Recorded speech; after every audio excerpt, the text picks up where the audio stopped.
अनिल देशमुखांवरील आरोपानंतर आता वाझेंचं जुनं पत्र व्हायरल झालंय। पत्रातून वाझेंनी अजित पवार, पार्थ पवारांनाही लक्ष केलं होतं।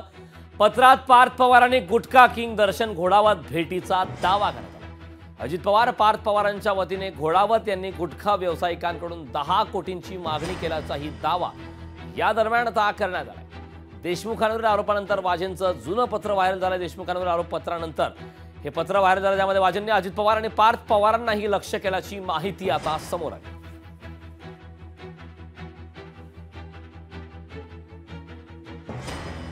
वाझेंनी अजित पवार आणि पार्थ पवारांना देखील लक्ष केल्याचं त्या पत्रामध्ये नमूद आहे, ज्यामध्ये त्या पत्रात पार्थ पवार आणि गुटखा किंग दर्शन घोडावत भेटीचा दावा त्या पत्रामध्ये करण्यात आलेला आहे। अजित पवार, पार्थ पवार यांच्या वतीने घोडावत यांनी गुटखा व्यावसायिकाकडून 10 कोटींची मागणी केल्याचा दावा करण्यात आला। लोकशाही मराठी ऐका, पहा, जागरूक रहा।